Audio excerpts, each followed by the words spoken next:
یہ حالات آتے کیوں ہیں؟ ایک سوال، ہمیں کرنا کیا ہے نکلنے کے لیے، اس کا حل کیا ہے؟ یہ سوشل میڈیا پہ بیٹھ کے باتیں کرنا یہ حل نہیں ہے۔ باطل اپنے ٹارگٹ پہ فوکس ہو کے چل رہا ہے، غلطی ہماری ہے کہ ہم نے اپنے کام کو چھوڑ دیا۔ ہمارے جو کرنے کے کام ہیں، دیکھیں، ایک ہے افواج، ایک ہے حکومتیں، اور ایک ہے دنیا کے اندر OIC، وہ ان کے کرنے کے جو کام ہیں یہ ان کے معاملات ہیں۔ بھئی ہم عوام ہیں، ہمارے بھی کرنے کے کوئی کام ہے یا ہم ویسے ہی آئے ہیں؟ ہمارے ذمہ داری کوئی نہیں ہے۔ ہم اپنی ذمہ داری ہے تو سمجھیں نا، وہ تو نبھائیں۔ ہم ان کو تو یہاں بیٹھ کے کہہ رہے ہیں تم یہ کرو، تم یہ کرو، تم یہ کرو، تم نے یہ نہیں کیا، تم بھئی ہماری جو ذمہ داریاں ہیں ان کو بھی سمجھنا اور سیکھنا اور ان کو ہمیں پورا کرنا ضروری ہے۔ ہاں، ہر پلیٹ فارم پہ ہر شخص کی اپنی ذمہ داری ہے، قیامت کے دن ہر ایک سے پوچھو گی۔ ابن ماجہ کی روایت ہے، نبی علیہ السلام نے فرمایا، امت کے لیے یہ نا پیغام، جب 5 چیزیں ہو جائیں گی تو 5 کام ہو کے رہیں گے۔ جب تم 5 برائیوں میں مبتلا ہو جاؤ گے، ان 5 برائیوں کی سزا تمہیں مل کر رہے گی۔ یہ مفہوم ہے نبی صلی اللہ علیہ وآلہ وسلم، میں آپ کی بات کا مفہوم عرض کر رہا ہوں۔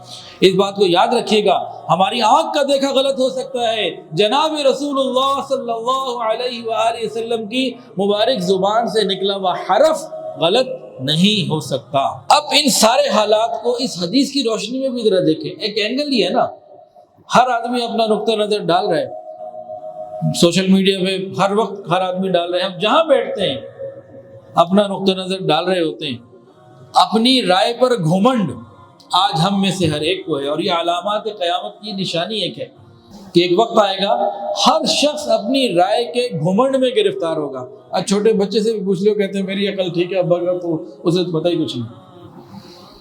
تو ہم اس وقت اس کیفیت میں گزر رہے ہیں جس کی نبی علیہ السلام نشاندہی کر چکے۔ اب اس بات کو دل کے کانوں سے سنیے۔ 5 چیزیں ایسی ہیں جب تم ان میں مبتلا ہو جاؤ گے تو پھر تمہیں اس کی سزا مل کر رہے گی۔ مفہوم عرض کر رہا ہوں میں۔ پہلی بات، نبی علیہ السلام نے فرمایا، جب بھی کسی قوم میں بے حیائی، بدکاری اعلانیہ ہونے لگتی ہیں تو ان کے اندر طاعون یا ایسی ایسی بیماریاں پھیل جاتی ہیں جو ان کے بڑوں نے نہیں سنی ہوتی۔ اب بے حیائی کے اوپر میں کیا بات کروں اور کیا بات نہ کروں؟ کون سی بے حیائی ہے جس کے ریکارڈ ہم نے قائم نہیں کر دیے؟ اب تو ہماری 5 بچیاں عالمی حسن کے اس میں بھی چلے گئی مقابلے میں، ہمیں تو کسی کو غیرت نہ آئی۔ جب ناپ تول میں کمی ہوگی تو قحط سالی، روزگار کی تنگی اور بادشاہ کا ظلم، یہ 3 کام ہوں گے۔ جب ناپ تول میں کمی ہوگی تو کیا ہوگا؟ قحط سالی۔ قحط سالی سے 2 چیزیں مراد ہیں، یا تو چیز ہی جیسے گندم میں ملے گی نہیں، یا اتنی مہنگی ہو جائے گی کہ خریدنے کی استطاعت نہیں رہے گی۔ یہ دونوں قحط سالی کے اندر آتے ہیں کہ کھانے پینے کی چیزیں اتنی مہنگی ہو جائیں گی کہ خریدنے کی گنجائش نہیں رہے گی۔ قحط سالی کی قصے میں تو جب ناپ تول میں کمی ہوگی تو قحط سالی، روزگار کی تنگی، بادشاہ کا ظلم، یہ ہوگا۔ اچھا جی، تیسری بات، جب مال کی زکوٰۃ ادا نہیں کرتے تو آسمان سے بارش روک لی جاتی ہے۔ اگر جانور نہ ہوتے تو بارش بھی نہ ہوتی۔ یعنی ابھی جو بارشیں ہو رہی ہیں نا، یہ جانوروں کی وجہ سے ہو رہی ہیں، ہم اس قابل بھی نہیں رہے۔ اگلی چوتھی بات بہت اہم، جب وہ اللہ اور اس کے رسول کا عہد توڑتے ہیں، اللہ اور اس کے رسول سے کیا ہوا عہد توڑتے ہیں تو دوسری قوموں سے دشمن مسلط کر دیے جاتے ہیں، وہ ان سے سب کچھ چھین لیتے ہیں جو ان کے پاس ہوتا ہے۔ اب یہ کیا بات ہے جی، اللہ اور اس کے رسول کا عہد، ہم نے کہا ہے لا الہ الا اللہ محمد رسول اللہ، کیا مطلب ہے اس کا؟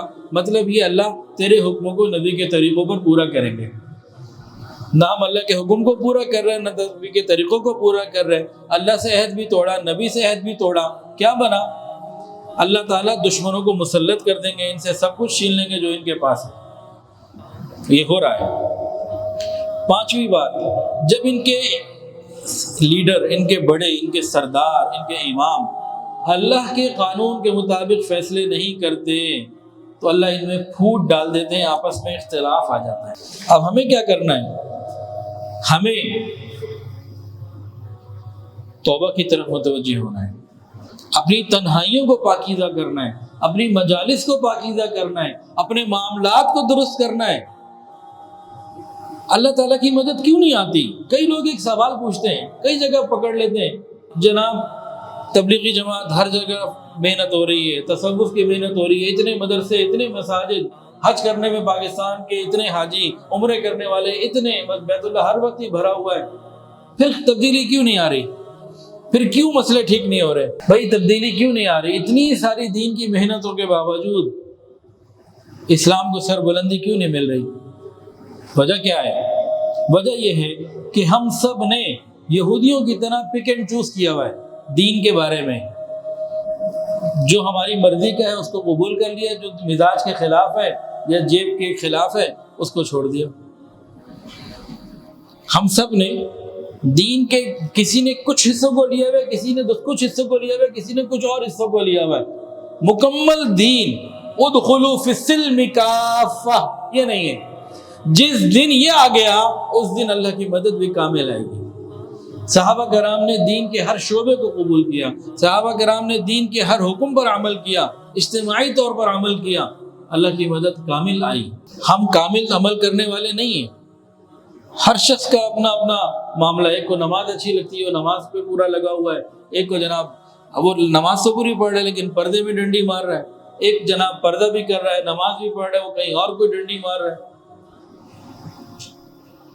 جو آج کل ہمارے دین میں آگے بڑھتے ہیں بہت اچھی بات ہے، نہ ہوتے اچھا۔ اس کا ایک دوسرا جواب یہ تو ایک بڑا گہرا جواب ہے، عام سا جواب یہ، اگر یہ محنت بھی نہ ہوتی تو ہم کہاں چلے گئے ہوتے اور نیچے ہوتے۔ یہ جو خیر کی اتنی محنتیں ہو رہی ہیں اگر یہ بھی نہ ہوتی تو کتنا اور پستی میں جا چکے ہوتے۔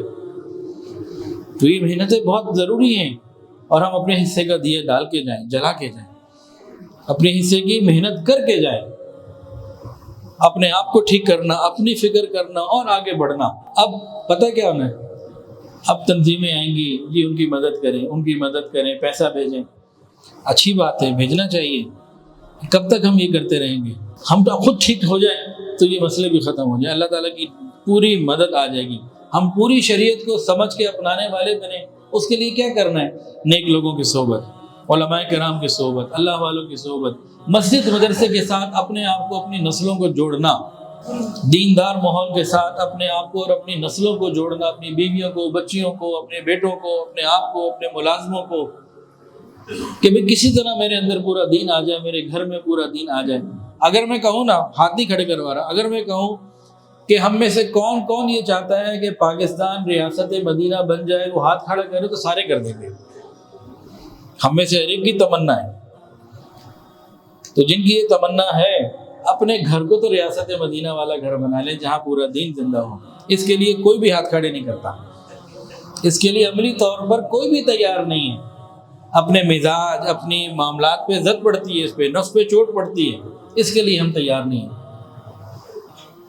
اللہ تعالیٰ تمام مسلمانوں کی مدد فرمائے اور کم سے کم ہم 2 نفل تو روز پڑھنا شروع کریں پوری امت کی خیر کے لیے۔ ویڈیو کے نیچے سبسکرائب کے بٹن پہ کلک کریں، بیل کے آئیکن پہ کلک کیجئے تاکہ ہر نئی ویڈیو کی نوٹیفیکیشن آپ کو مل جائے۔